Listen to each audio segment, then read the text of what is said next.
आमदार अपात्रता सुनावणीबाबत अपात्रता सुनावणीत शिंदे गटाचा दावा, व्हीप नव्हे फक्त नोटीस.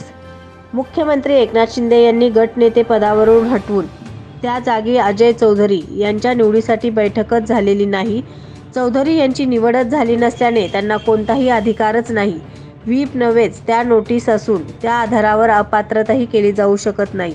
या संदर्भात ठाकरे गटाकडून सादर करण्यात आलेली सर्व कागदपत्रे बोगस असून युक्तिवादातील दावे याच कागदपत्रांवर करण्यात आल्याचा जोरदार दावा शिंदे गटाकडून करण्यात आला.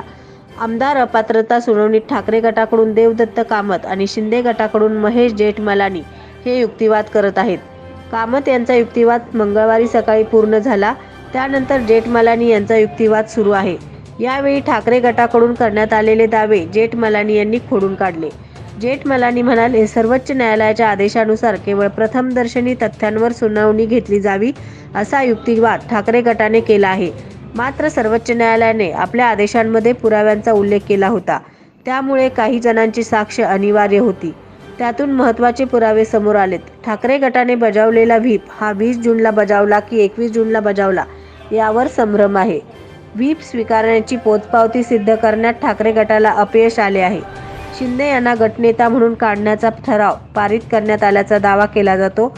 मात्र त्याची मूळ प्रत उपाध्यक्षांना पुरवण्यात आली नाही. यावरून ठाकरे गटाने घाईघाईत खोटी कागदपत्रे सादर केली व ती सुनावणी दरम्यान त्यांना सिद्ध करता आली नसल्याचे दिसून येते. जेठमलानी यांचा युक्तिवाद. ठाकरे गटाचे मुख्य प्रतोद सुनील प्रभू यांचा साक्षीत विरोधाभास असून उदय सामंत, दादा भुसे आणि संजय राठोड यांच्या खोट्या सह्या करण्यात आल्याचा दावाही जेठमलानी यांनी केला. आमदार आसामला असल्याची माहिती असताना 22 जून रोजी नोटीस काढण्यात आली.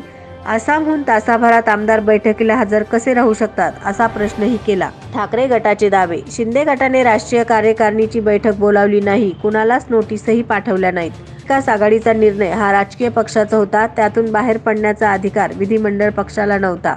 विधानसभा अध्यक्षांच्या निवडणुकीत व्हीप बजावला नसता तरी सुद्धा शिवसेनेचे राजन साळवी उमेदवार असताना त्यांच्या विरुद्ध मतदान करणे चूकच.